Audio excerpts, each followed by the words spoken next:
এখানে বলা হচ্ছে কনসেপচুয়াল ফ্রেমওয়ার্ক ফর লিবারেশন, এই হচ্ছে সেই বইটা, যেই বইটার কথা আর কে স্যার বলছিলেন। আপনারা নিশ্চয়ই দেখতে পাচ্ছেন, যতটা দেখতে পাচ্ছেন অন্তত আপনারা দেখুন, ঠিক আছে? তো এই জায়গা থেকে যেরকম আর কে স্যার আপনি বলছিলেন, আপনার বক্তব্য বলুন, আমি একটু ধরে রাখছি ফোনটা যাতে আমাদের ভিউয়াররা এটা দেখতে পান। এই যে এই হচ্ছে সেই বইটা, বেশ মোটামুটি আইডিয়া করতে পেরেছেন আপনারা। স্যার বলুন যেটা বলছিলেন। জিন সার্প আছেন সাউথ এশিয়া এক্সপার্ট, ওনার একটাই শুধু বই নয়, অনেকগুলো বই আছে, কিন্তু এই বইটা আমরা সবাই ফলো করি। এই বইটা আপনার মায়ানমারে ইস্তেমাল হয়েছে, এই বইটা আপনার বাংলাদেশে ইনভলভ হয়েছে, এই আপনার নেপালে হয়েছে, এই আপনার ইন্ডিয়াতেও দুবার ইনভলভ হয়ে গেল।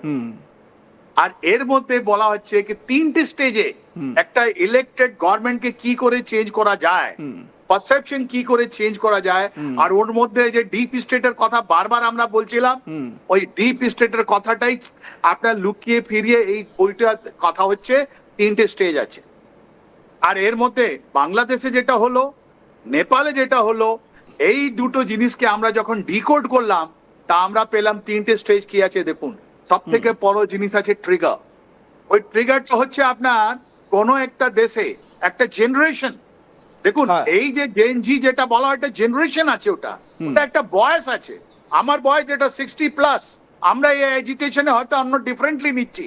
জেনজি যাদের মধ্যে যারা পড়ুয়া লোক আছে, যারা এখনো সংঘর্ষ করে যাচ্ছে, যারা চাকরির জন্য চেষ্টা করছে বা কোনো একটা বিজনেসের জন্য চেষ্টা করছে, বাবা মাকে নিশ্চয়ই বলেছে মা আমাকে, বাবা মারা এত খরচা করে ওদেরকে পড়িয়েছে।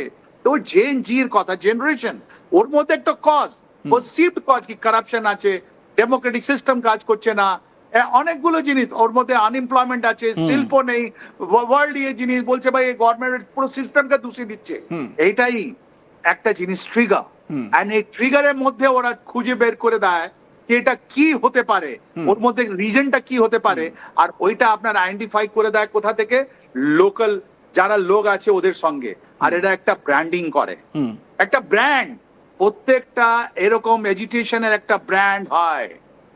বাংলাদেশে ছিল, নেপালে ছিল স্কাল আর এসব নিয়ে, ইন্ডিয়াতে আপনাকে দুটো জায়গায় বললাম না, দুবার এই বইটা ইস্তেমাল হয়েছে। একবার হয়েছে এরকম জিনিস যের মধ্যে মনে হয় আমার থেকে রিলেটেড, মানে যে শব্দটা যে ওয়ার্ড গুলো যে আমরা ইস্তেমাল করতে পারি না, ওসব ওয়ার্ড গুলোকে উপরে তুলে দেওয়া হয়, আর মনে হয় করে বাবা বাবা কত, এটা তো আমার মতন লোক যাদের কিছু নেই। আপনি আম আদমি পার্টি দেখেছেন, নাম আম আদমি, ম্যাঙ্গো ম্যান, আমরা আপনি সবাই ম্যাঙ্গো ম্যান, আম আদমি। দেখুন, আর ওর সিম্বল কি ছিল, ঝাড়ু।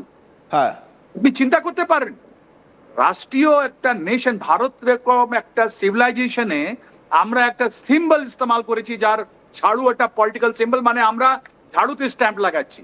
এই যে সিভিলাইজেশনে এরকম তো আমরা কোনোদিন বলিনি। আর ঝাড়ুটা কোথায় থাকতো, আমাদের বাড়ি একটা কোনায় থাকতো, ওইটা একটা জিনিস, এটা আমরা কেউ টাচ করতে পছন্দ করি না। আমরা বলি এটা সাফাইওয়ালা এসছেন, এরা কাজ করবেন, এরকম ওরকম, প্রত্যেকটা বাড়ি ছেলে তো হয় না। তাই এই যে ঝাড়ু সিম্বল অ্যান্ড আপ, আর এবার ইস্তেমাল হয়েছে 2026 মে থেকে স্টার্ট হয়েছে ককরোচ। সবার বাড়িতে আরশোলা আছে, কিন্তু ওই আরশোলাকে কিভাবে একটা তুঙ্গে তুলে দিয়ে আর অনেক জিনিস থেকে লিঙ্ক করা, এটাই আমরা বলি ব্র্যান্ডিং।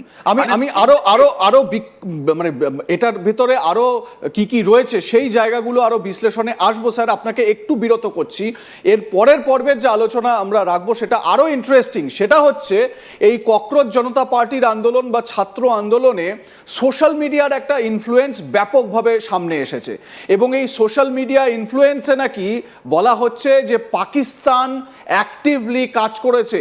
400রও বেশি নাকি পাকিস্তানি সোশ্যাল মিডিয়া হ্যান্ডেল নাকি কাজ করেছে এই ছাত্রদেরকে উস্কানি দিতে, ছাত্র আন্দোলনকে হাওয়া দিতে। আমি বিস্তারিত আসব পরের পর্বের আলোচনায়।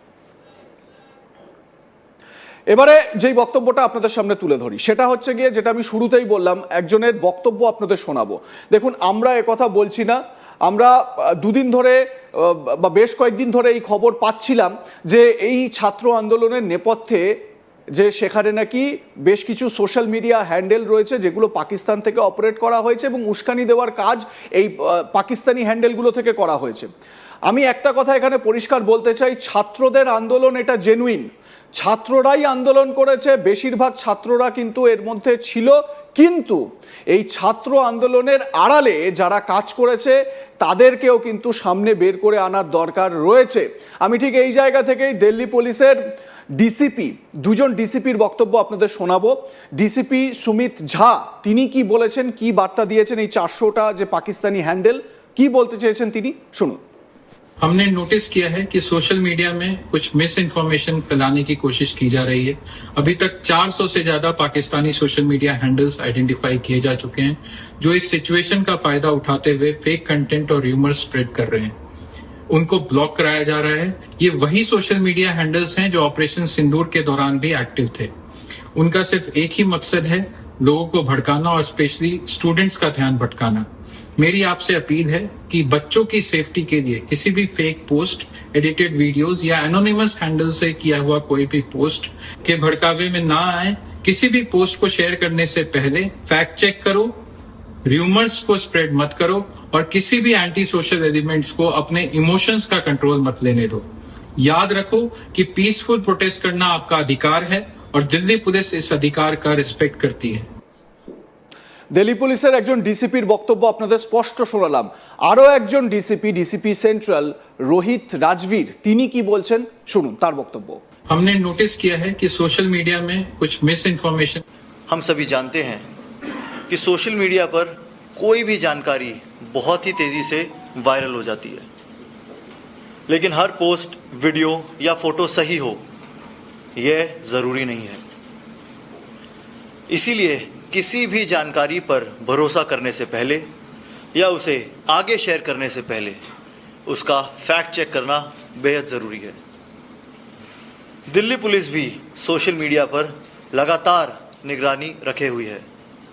फेक न्यूज़, एआई और deep fake videos, edited clips और गुमराह करने वाली पोस्ट के बारे में हम लगातार अपने सोशल मीडिया हैंडल्स के ज़रिए जानकारी साझा कर रहे हैं ताकि लोग सही और गलत जानकारी के बीच फ़र्क समझ सके।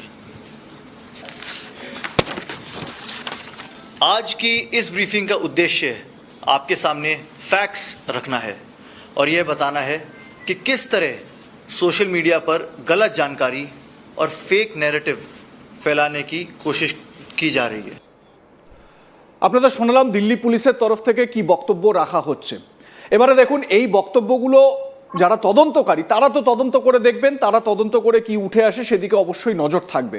আমি বারবার বলছি, ছাত্রদের যদি সংঘবদ্ধ স্বতঃস্ফূর্ত আন্দোলন, সেই আন্দোলনকে কোনোভাবে ছোট করা বা ডিমিন করার উদ্দেশ্য আমাদের নয়, কিন্তু এই আন্দোলনকে হাতিয়ার করে যারা উস্কানি দিচ্ছিল বা যারা এটাকে কাজে লাগাবার চেষ্টা করছিল, ভারতে অশান্তি তৈরি করার চেষ্টা করছিল, তাদেরকে খুঁজে বার করা, তাদেরকে আইডেন্টিফাই করা এবং অ্যাকশন নেওয়াটা কিন্তু ভীষণ রকম জরুরি।